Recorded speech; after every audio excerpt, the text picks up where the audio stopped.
At 4 minutes past 5 on the morning of March 23, 1972, Thomas Larkin saw a child standing at a window that did not belong to the building. The abandoned Brackenmere Children's Sanatorium rose above Jim Thorpe, Pennsylvania, on a wooded shelf of East Mountain, its long brick body pale with frost, and its copper gutters split by 12 winters of neglect. The thaw had begun during the night. Water ticked from the eaves, ran black over old snow, and gathered in the switchback road below. Beyond the trees, the lights of Broadway lay dim in the gorge, and farther down, the Lehigh moved between its banks with the swollen, secretive sound of a river carrying winter away. Tom had come with the borough electrical crew to restore temporary service for a state inspection. The county wanted the building measured, emptied, and sold before summer. A rehabilitation company from Allentown had proposed removing the 2 western wards and converting the central block into a nursing facility. If the masonry proved unsound, the whole place would be razed. Arthur Meck, the demolition foreman, was unloading cable from a truck when he stopped and pointed upward. "There," he said. Tom looked first at the 2nd floor, then the 3rd. The window stood between them, too low for one and too high for the other, squeezed into a span of uninterrupted brick between 2 limestone buttresses. A girl in a white hospital gown watched them through the glass. She appeared 8 or 9 years old. Her hair had been cut bluntly at her jaw, and one hand rested flat against the pane. Tom did not move. A pulse of recognition passed through him without becoming memory. Art cupped his hands around his mouth. "Hey, you're not supposed to be in there." The girl lifted one finger and traced a line through the condensation. Then another. Her movements were slow and careful, as if she were writing for someone seated close beside her. NORA, the name remained for a second. The thawing water above the window bent around the letters instead of crossing them. Then the girl stepped backward, and the glass went black. Art swore and ran for the entrance. Tom followed, though he already knew what they would find. They climbed the broad front stairs beneath a stone arch, where Brackenmere had once been fixed in bronze. Only green stains and bolt holes remained. Inside, their flashlight beams passed over a reception desk, a toppled wheelchair, and a patient call board, with its wires cut and its little pearl buttons yellowed by age. They took the main stair to the 2nd floor, then the service stair to the 3rd, checking each landing against the exterior wall. There was no window. The room behind that section of brick had been a linen closet. Its rear wall was solid plaster over terracotta block. Tom measured from the corner twice. Art struck the wall with the wooden handle of a hammer. It answered with the flat sound of packed masonry.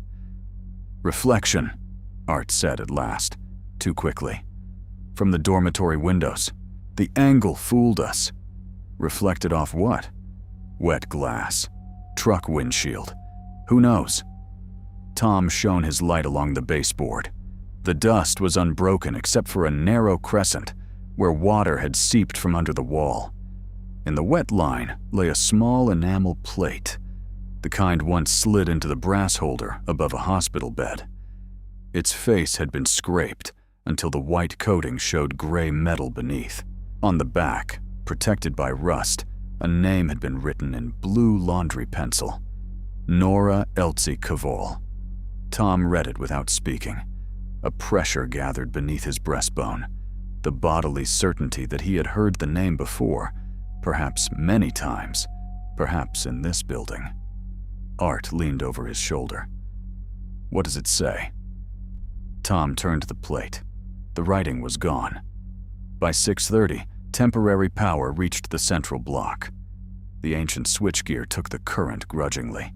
Lights awakened one by one behind wire cages, exposing green walls, warped doors, and murals of deer and rabbits whose painted eyes had blistered away. Tom worked through the basement distribution panel while Art and 2 laborers checked the stairwells. every branch circuit corresponded to the 1958 wiring plan except one. It was a thick, cloth-insulated feeder bolted to the bus beneath a copper tag stamped PG. It passed into the north wall through a conduit the size of Tom's wrist. The plan showed no circuit there, no rooms beyond the wall, and no later alteration. Tom opened the disconnect. The feeder should have gone dead. The ammeter needle climbed. Somewhere above them, a row of metal bed frames began to move. They heard the casters one after another, a measured rolling that crossed the ceiling from east to west and continued beyond the outer wall. Art stared upward. Tom shut the main breaker. Every light in Brackenmere failed. The movement continued in the darkness. Then the old patient call board in the lobby gave a single bright flash. A lamp labeled Ward 4 burned behind its cloudy lens. Beside it, where the painted directory ended, another lamp glowed through bare wood. No hole had been drilled there. No wire served it, yet the light was clear enough to reveal letters forming beneath the varnish. Pauline Greaves. Art whispered the name. The unseen bed stopped. A door slammed somewhere in the building, though no air moved. The bright lamp vanished, leaving a brown patch of wood. Art backed toward the front entrance with his hands open at his sides. Tom replaced the panel cover and told the crew to leave.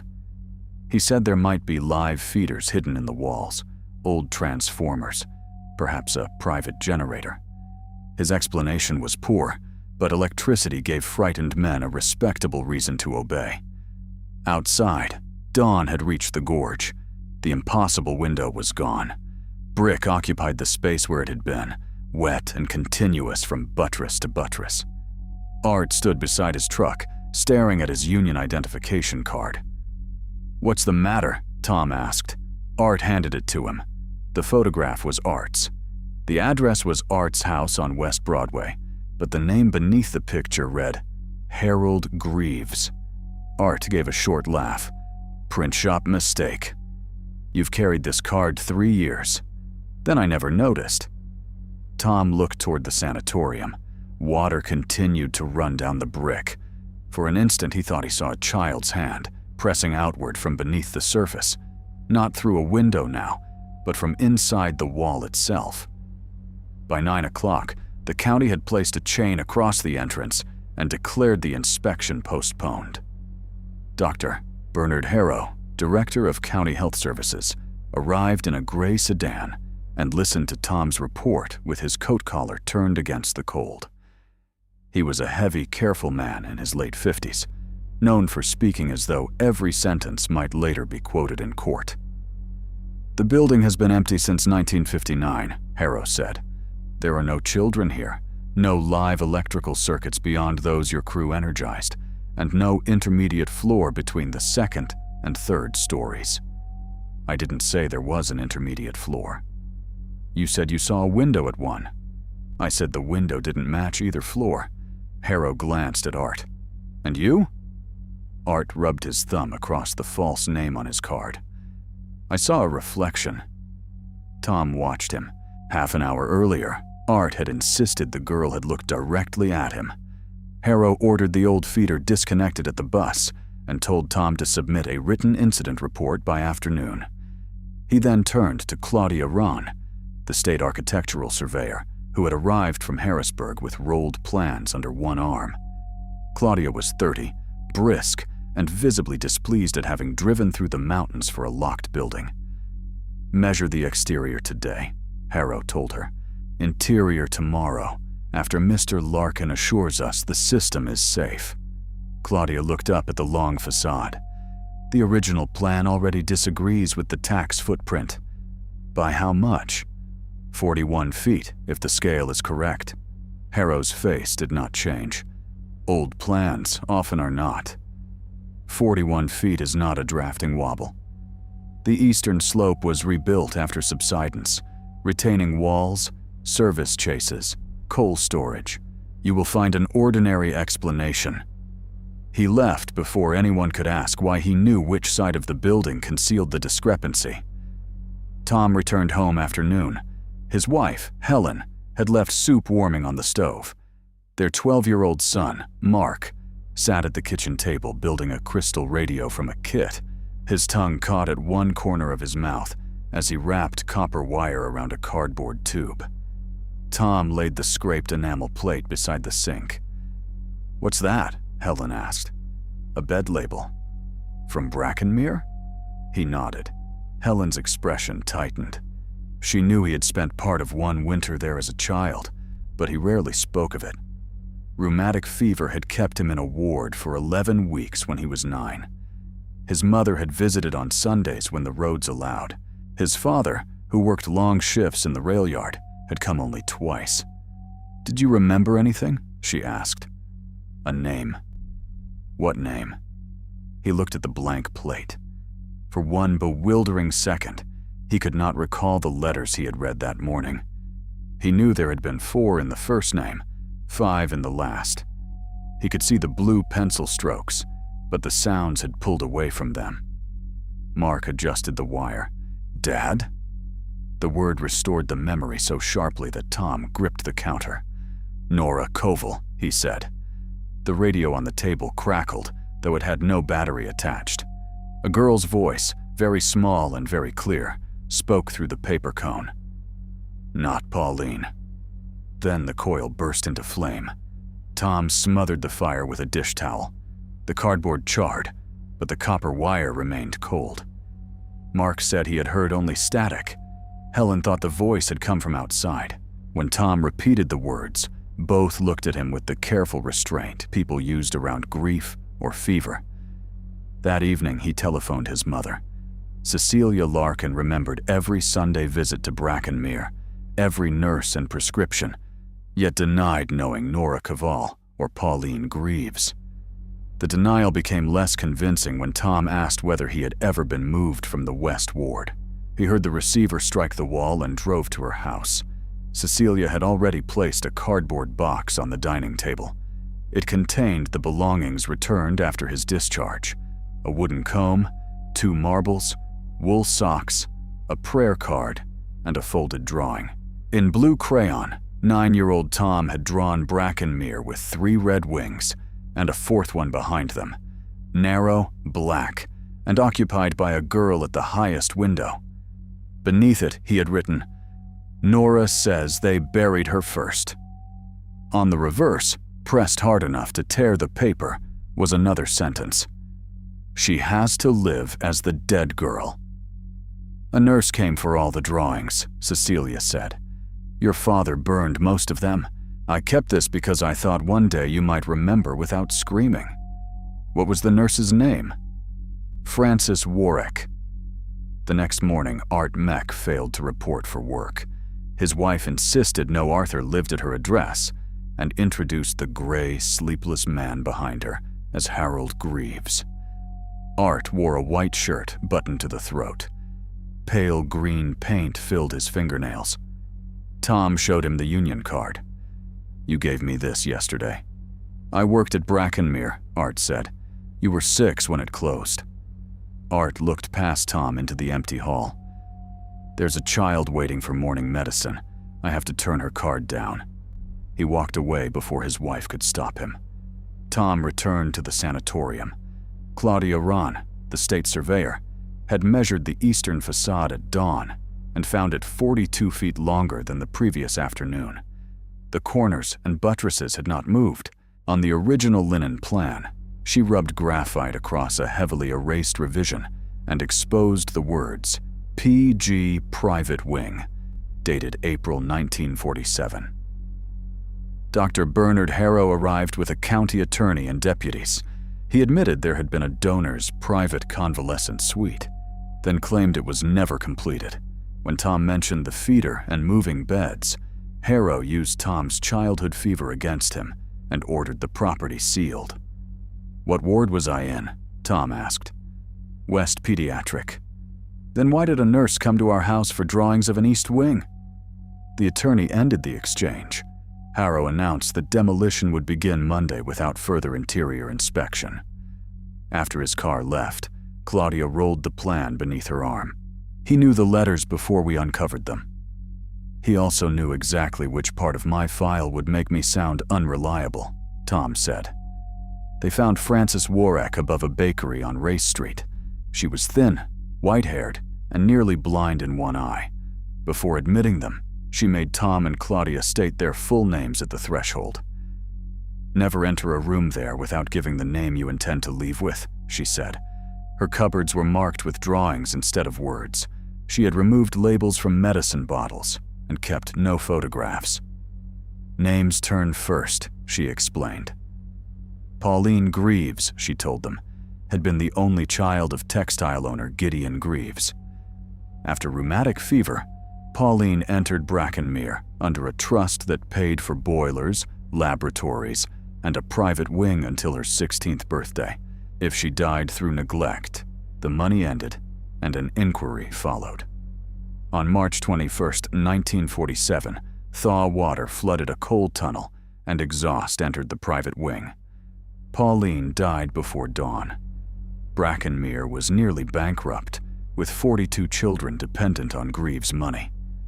Nora Elsie Koval, a 9-year-old charity patient whose mother washed hotel linen near the station, had survived the fumes.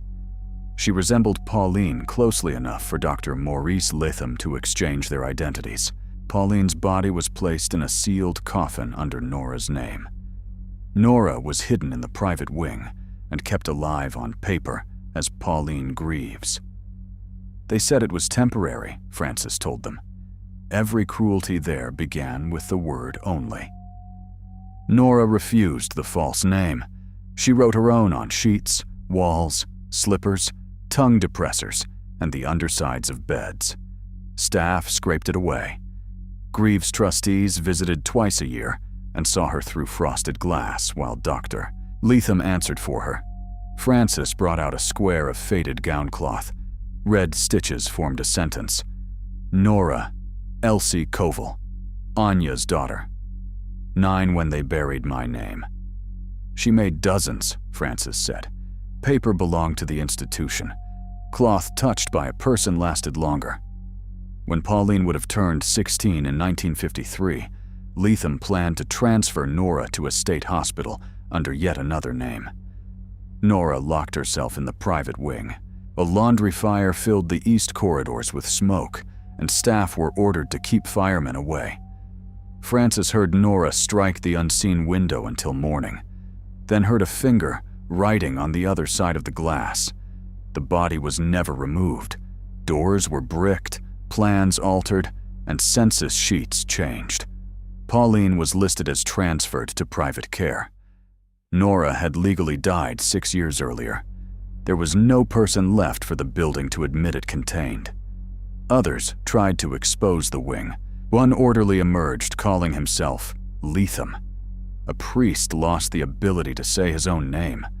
Nora's mother, Anya, insisted the wrong child lay in her daughter's grave until every official record made her look insane. "You remembered Nora," Frances said to Tom. "Children heard her through the radiators. She made you promise to repeat her whole name." Tom gripped the stitched cloth. "What does the wing want?" It was built to hold one false identity and one uncounted occupant. It learned the method. When noticed, it takes a name from the witness and uses that person as a new door. Art answered to Harold Greaves. If demolition broke those doors while occupied, the stolen people would remain inside and the wing would move into other buildings. Frances gave them the rules. Never answer to a name that was not yours. Distrust official badges, charts, and plans inside the east section.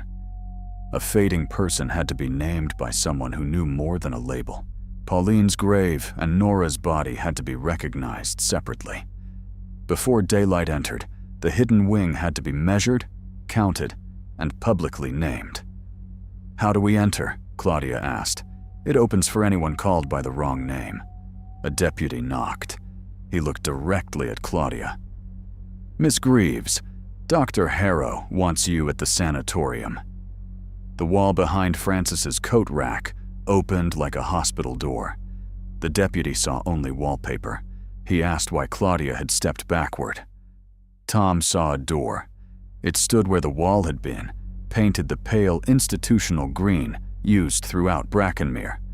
A brass slot at eye level held a card printed, Claudia Rain. The letters trembled, slid sideways, and rearranged themselves. Pauline Greaves. Claudia did not answer. Tom seized her wrist before she could touch the knob. The door opened inward without being turned. Beyond it lay a long corridor under green-shaded lamps. Water ran along the floor toward a distant row of windows. The air smelled of wet wool, carbolic soap, and coal exhaust. Frances covered her mouth. "The private wing," she whispered. The deputy stepped forward. To him, the opening seemed to be an ordinary closet. His shoulder crossed the threshold and vanished to Tom's sight, though the rest of him remained in the parlor. He jerked back, cursed, and said a nail had caught his coat. A child began humming beyond the door. Claudia spoke carefully. "My name is Claudia Miriam Rain. My mother is Evelyn Rayner. I was born in Scranton on June 2nd, 1941. The card returned to her own name. The corridor receded as if pulled on rails.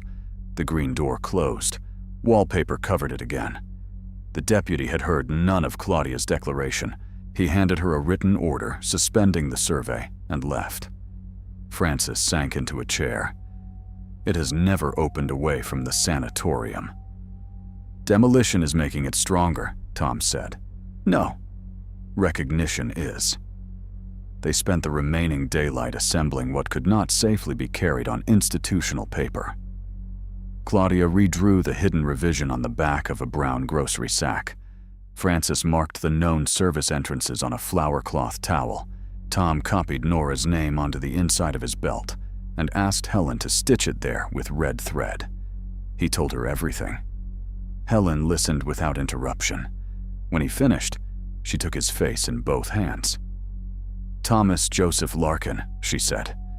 "You hate canned peas. You turn every cup so the handle points right. You cannot sleep if a radio is playing in another room. You promised Mark you would teach him to drive in the cemetery road when he turns 14. You are not a room in that building." The words embarrassed him, then steadied him. Frances had been right. A name alone was too little. The wing trafficked in labels. What resisted it was knowledge. By Saturday, Art Meck had disappeared from his house. His wife reported that Harold Greaves had gone to work at Brackenmere before dawn. The demolition company denied employing either name. Art's tools remained in his garage, each handle freshly painted green. Claudia's state identification no longer carried a first name. Her hotel bill identified her as P. Greaves.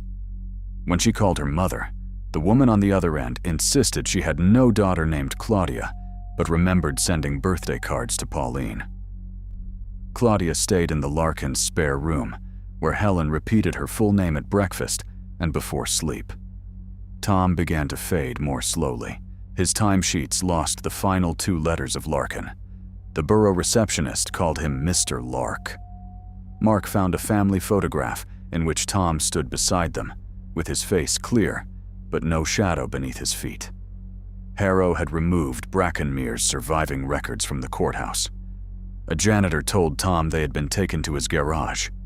Tom and Claudia found him there after dark, burning patient censuses and maintenance files in a metal can. Harrow let them inside only after a blank space on one burning page widened into a doorway, and Art Meck's green-stained hand reached through. Harrow extinguished the fire. Every surviving page now bore the same typed line: Thomas Joseph Larkin. "It has selected you," Harrow said.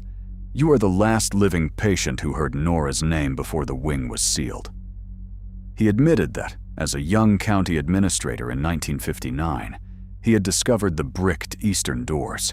A clerk who helped open one lost his name until the wall was sealed again. Harrow chose silence to protect county contracts and a new public clinic. "I believed the girl was dead," he said. "I thought there was nothing left to save." "Burning names is how this started," Claudia replied.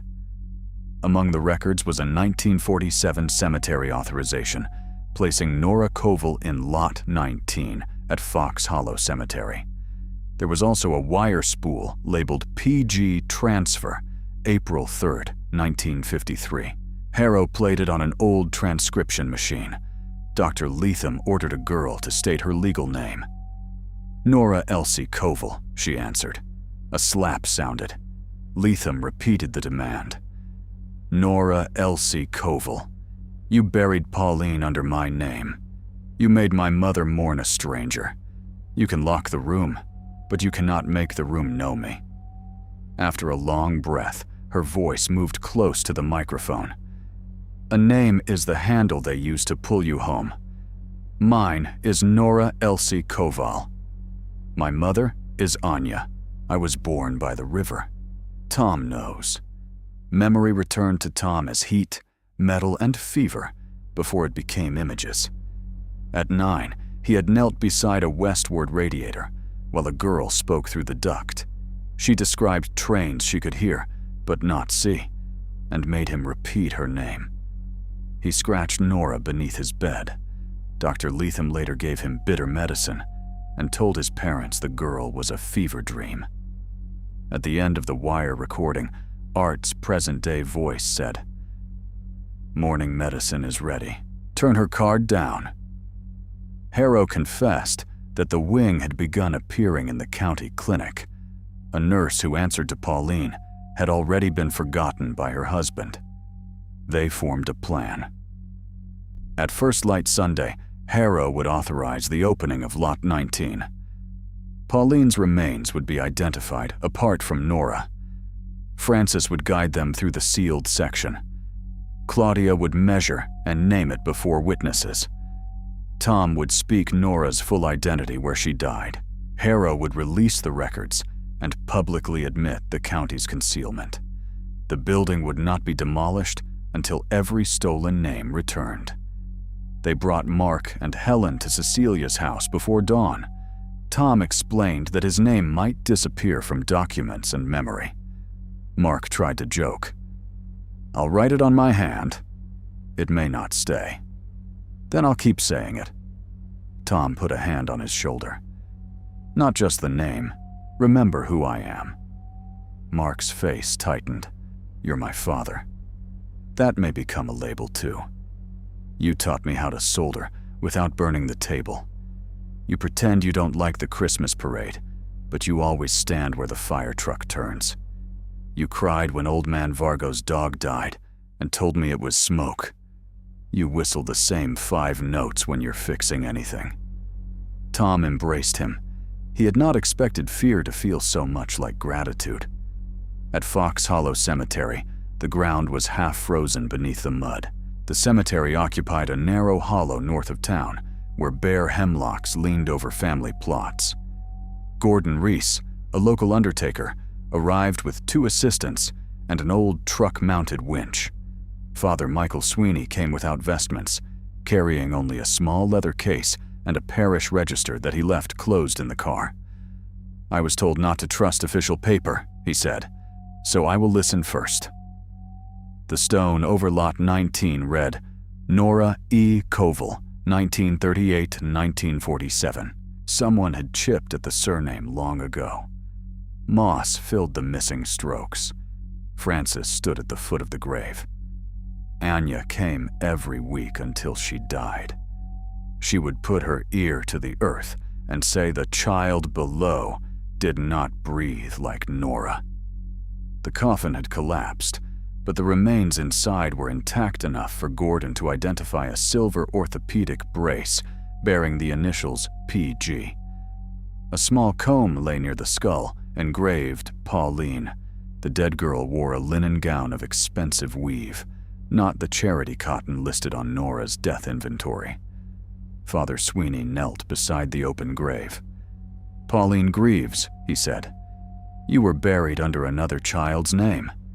We recognize you as yourself." The wind moved through the hemlocks. Meltwater trickled down the grave wall. Every person present heard a girl sigh. The stone above them changed. Nora E. Koval faded from the granite. Pauline Greaves appeared beneath it as a wet impression, then vanished again. Frances began to weep. "That is one body," she said. "Now we must find the other." They transferred Pauline's remains into a plain, child-sized coffin and carried it to the truck. No one closed the grave. Gordon left one assistant to guard it, though no one could say what they expected to rise. At Brackenmere, more than 50 townspeople had gathered beyond the chain. News of Art's disappearance and the cemetery opening had spread despite Harrow's efforts. Some came because relatives had been patients. Others came because they had seen a row of unfamiliar windows appear above East Mountain during the night. The hidden wing was now visible. It rose from the east side of the sanatorium as a narrow 5-story structure joined to the main building by a covered bridge. Its bricks were darker, its windows taller, and its roof carried no snow. It could not have occupied the slope without extending through a stand of mature trees, yet trunks emerged from its walls and continued upward through the roof. From some angles, the wing stood behind the sanatorium. From others, it appeared nested inside it. Every window contained a figure. Adults recognized missing relatives, former patients, clerks, nurses, and workers who had vanished briefly over the years and returned unable to explain where they had been. Tom saw Art Meck on the second floor, dressed in an orderly's white uniform. Above him stood Claudia's reflection, though Claudia was beside Tom on the road. At the highest window, Nora waited. She was no longer 9. The figure had the height and narrow shoulders of a 15-year-old girl. Her hair reached her collar. One palm pressed the glass. With the other hand, she wrote in condensation, "Count me." Claudia set a drawing board on the hood of a car. Before the crowd, she measured the wing by triangulation, called out each dimension, and drew its outline in heavy grease pencil on a clean sheet of linen-backed survey cloth. "What name?" she asked. Frances answered, "Nora Koval Wing." The windows shuddered. Harrow stepped forward. "Use her full name." Claudia wrote Nora Elsie Koval Wing in letters large enough for the crowd to see. A sound passed through Brackenmere like a breath pulled into a body after long submersion. The covered bridge dropped 2 feet and locked against the main block. Doors appeared in the east wall, 5 on each floor. Then the name above Claudia's drawing began to change. Thomas Joseph Larkin Wing. Helen shouted Tom's name from the crowd. Mark joined her. Others repeated it, but the building swallowed the words. Tom heard only the first syllable of each attempt. The front doors opened. Inside stood Art Meck, smiling with the patient obedience of a man waiting for instructions. "Mr. Leatham," he said to Tom. "The girl is ready for transfer." Tom did not answer Art's false greeting. He entered Brackenmere with Claudia, Frances, Harrow, Father Sweeney, and Gordon Reese, who helped carry Pauline's coffin. Helen and Mark remained beyond the entrance, instructed to keep naming Tom by memory if the building took him. The lobby had restored itself. A nurse-shaped figure with a smooth green face sat behind the reception desk. Patient cards on the call board bore the names of people outside. Art led them toward the east stair and demanded names for transfer. Tom answered him with the truth. "You are Arthur David Meck. Your wife is Louise. You make bad birdhouses and give them away. You broke 2 fingers in 1966 and hate hospitals." The white orderly's coat peeled from Art like wet paper. He stood in his work clothes, shaking. I heard Harold and thought it was easier to answer. The stair climbed higher than Brackenmere's exterior allowed. Every landing was labeled Pauline Greaves, while other names pressed briefly through the wood beneath. Across the covered bridge, the wing held suspended snow and upward-running meltwater. Outside its windows, dawn would not advance. Rooms contained gray children's beds, hanging gowns stitched with changing names, and a classroom where 30 desks faced the wall. Each desktop carried the same carved sentence. "My name was said wrong here." A relief map showed Jim Thorpe under both its current name and Mach Chunk, with a third hollow shaped like the hidden wing. Claudia measured as they walked and fixed each room to the linen plan with grease pencil. "Count the wing," she said. "Do not let it count us." Doors began calling Harrow Dr. Maurice Leatham in the voices of sick children. Frances struck him before he could answer. "You may hate me later," she said. "You will still know who is doing the hating." In the donor parlor, 2 chairs faced frosted glass, behind which trustees had watched Nora while Leatham spoke for her. A visitor book filled itself with the sentence, "Nora Koval was here." When Tom touched it, the book snapped on his fingers and erased his fingerprints. Only Thomas J. remained on Claudia's plan. Beyond the walls, Helen shouted, "Thomas Joseph Larkin, you stood in the snow all night when Mark had pneumonia because you could not bear to sit down." Mark added, "You keep spare fuses in a coffee tin marked nails. You sing the wrong words to every hymn. You are my father." The ridges returned to Tom's fingers. They carried Pauline's coffin into the solarium. The room occupied the top of the hidden structure, though the stairs had not risen that far. Its glass roof showed a sky filled with ash-colored daylight. Rows of empty bed frames faced an eastern window, bricked from the outside. Above each bed hung an enamel name holder turned blank side outward. A narrow altar stood against the inner wall, fitted with a kneeler and a basin stained green by copper.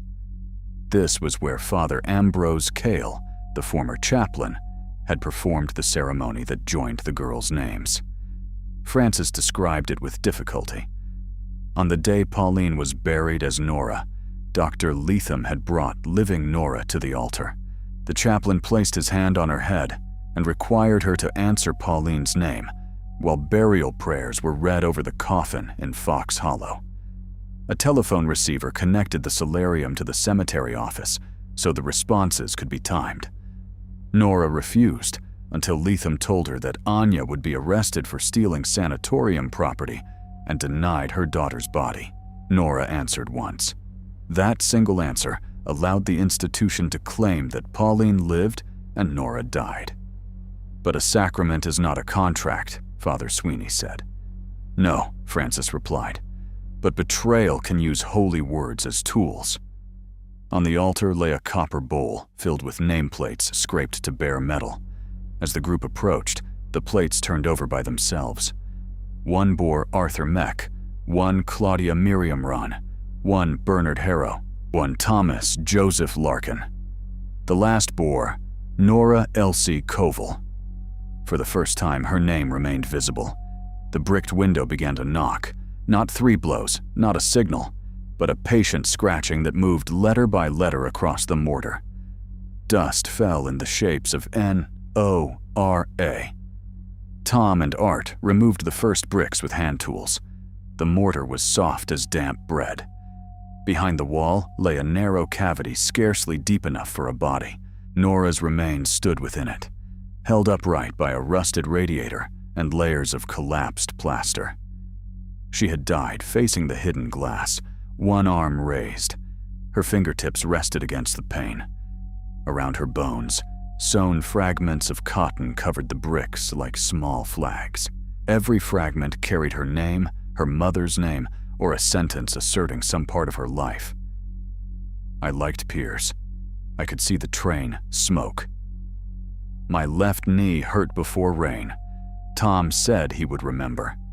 The last sentence had been stitched in blue thread. Tom could no longer see the solarium.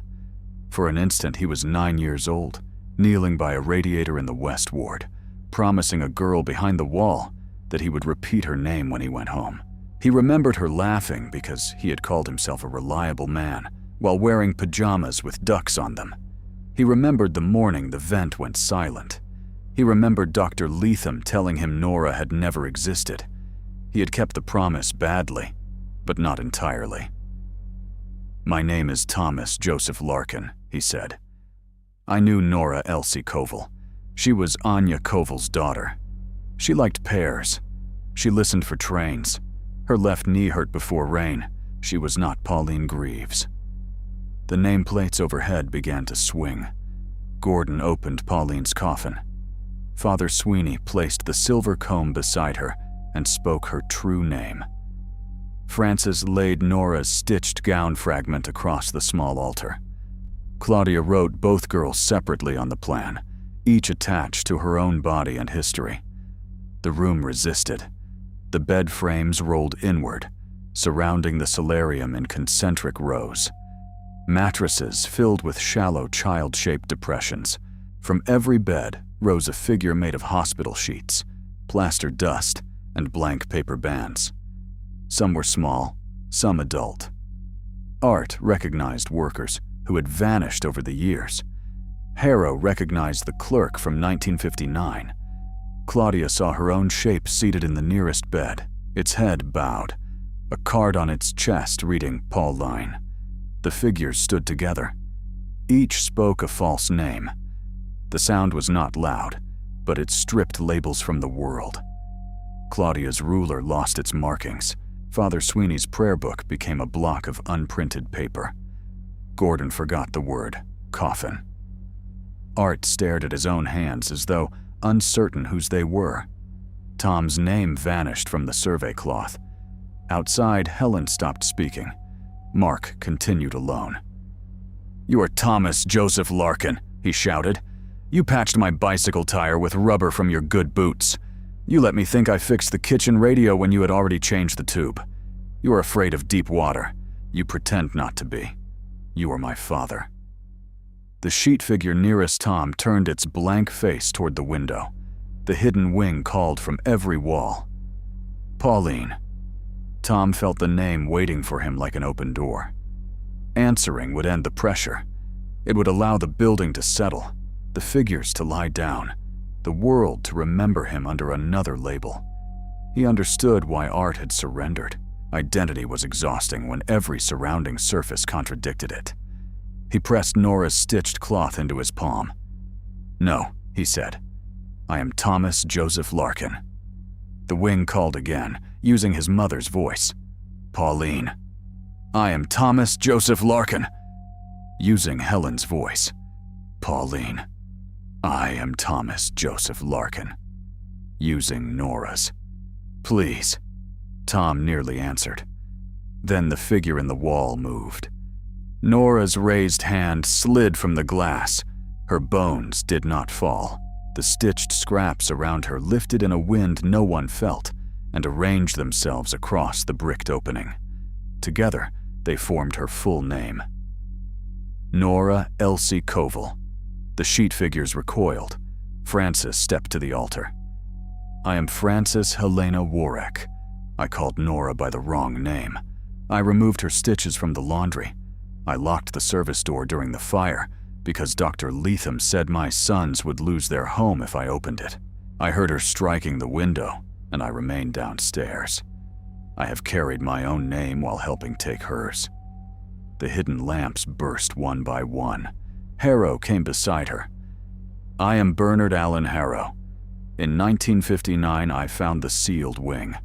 I chose contracts, clinics, and reputation over a dead child's truth. I ordered records hidden. I threatened witnesses. I told myself there was no one left to save. There were living people losing their names, and I saved the institution instead." The plaster figures nearest him split at the chest and collapsed into empty uniforms. Claudia held up the completed site plan. "This structure is the Nora Elsie Koval wing of Brackenmere Children's Sanatorium. It contains 6 floors, 41 rooms, 1 covered bridge, 1 concealed solarium, and the remains of Nora Elsie Koval. It is not unoccupied. It is not unfinished. It is not absent." The crowd outside repeated the name.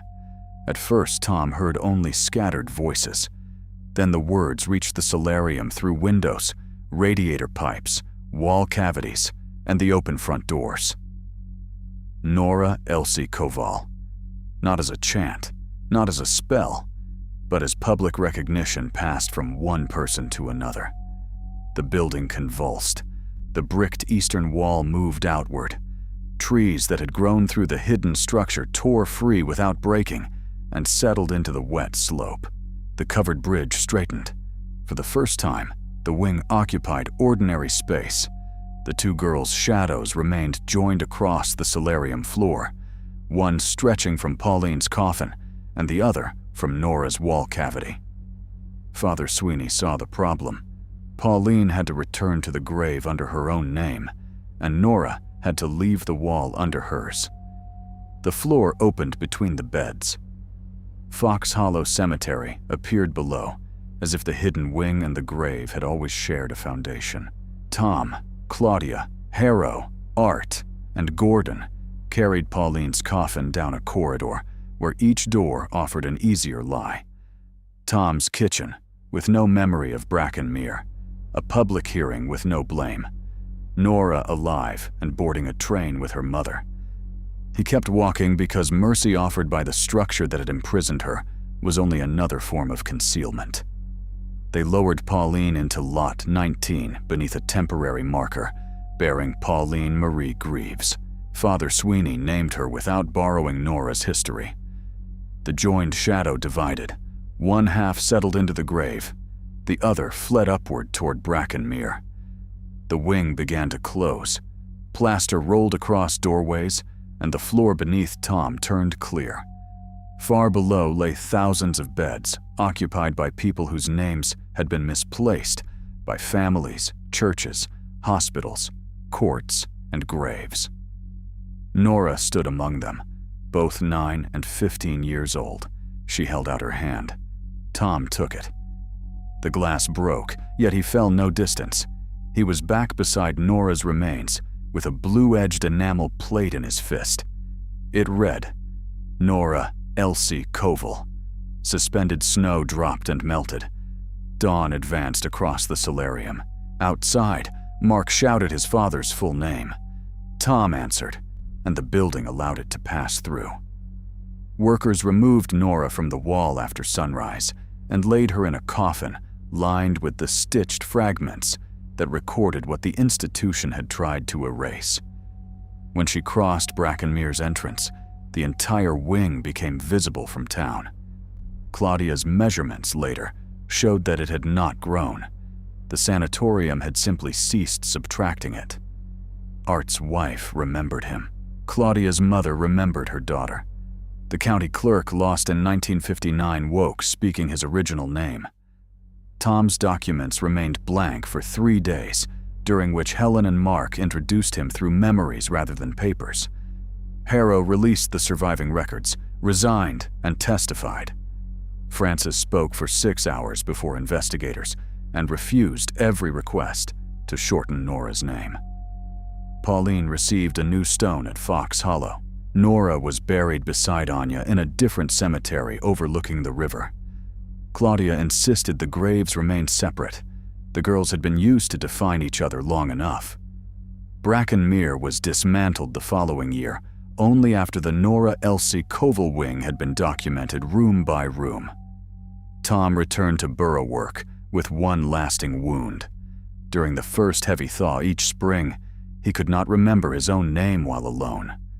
Helen learned to wake early on those mornings. After Mark left home, he telephoned before sunrise and recalled the coffee tin-marked nails, the repaired bicycle, the Christmas parade, and the 5-note whistle.